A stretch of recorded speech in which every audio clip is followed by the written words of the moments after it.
কৃষিজীবী ভাই বোনেরা, আপনারা যেখান থেকে রেডিও সেটের সামনে বসে আছেন, সবাইকে বরিশাল কমিউনিটি রেডিওর পক্ষ থেকে শুভেচ্ছা জানাচ্ছি।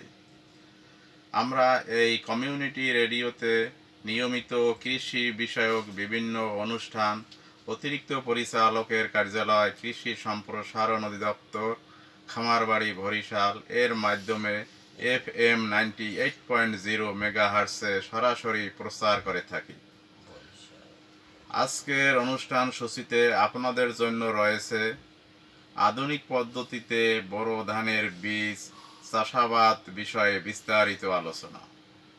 অনুষ্ঠান পরিচালনা করছি আমি মোহাম্মদ আতিকুর রহমান, উপসহকারী কৃষি কর্মকর্তা, মেট্রোপলিটন কৃষি অফিস, রূপাতলী, বরিশাল।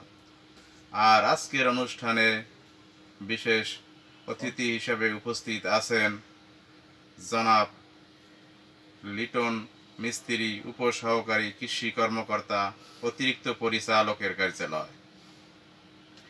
অনুষ্ঠানের শুরুতেই আমরা আধুনিক পদ্ধতিতে বোরো ধানের চাষাবাদ বিষয়ে আলোচনা করছি। বোরো ধানের বীজের গুরুত্ব বিষয়ে আপনার কাছে জানতে চাই।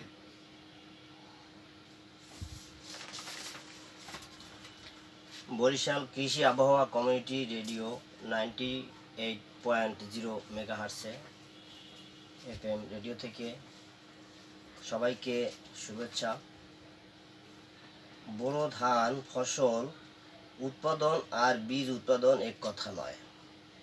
ধান ফসল উৎপাদন ফলনের মুখ্য, আর ধান বীজ উৎপাদনের ক্ষেত্রে ফলনের সাথে সাথে উৎপাদিত বীজের গুণগত মান বজায় রাখা অপরিহার্য। শুধুমাত্র উন্নত মানের বীজ ব্যবহার করে ধান ফসলের ফলন 10 থেকে 20 ভাগ বাড়ানো সম্ভব। কাজেই ধান বীজ উৎপাদনের মাঠ পর্যায়ে বিশেষ সতর্কতা অবলম্বন এবং যত্নশীল হওয়া একান্ত প্রয়োজন। ধন্যবাদ। এখন বিশেষজ্ঞ অতিথির কাছে প্রশ্ন, বোরো ধান বীজের মাঠ পরিদর্শন কেন দরকার? বোরো ধান বীজের মাঠ পরিদর্শনের উদ্দেশ্য হল বোরো বীজ ধানের জাতটি আসল কিনা তা জানা, বীজ ফসল মিশ্রিত হয়ে থাকলে মিশ্রণের হার ও পরিস্থিতি জানা, বীজ ফসল আগাছা থাকলে তার সংখ্যা ও পরিস্থিতি জানা, বীজ ফসলের রোগের আক্রমণের পরিমাণ ও পরিস্থিতি জানা। মাঠে যখন আমরা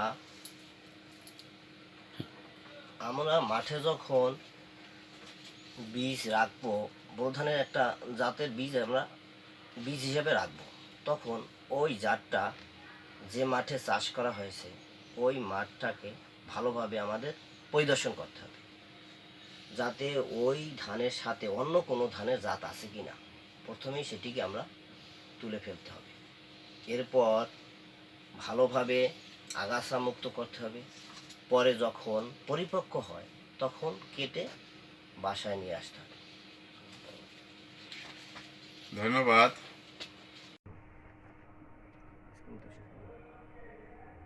ধন্যবাদ বিশেষজ্ঞ অতিথিকে। আগামী এই দিনে আবার একই সময়ে আপনাদের সাথে থাকার জন্য আমন্ত্রণ জানিয়ে আজকের এই অনুষ্ঠান এখানেই শেষ করছি। আল্লাহ হাফেজ।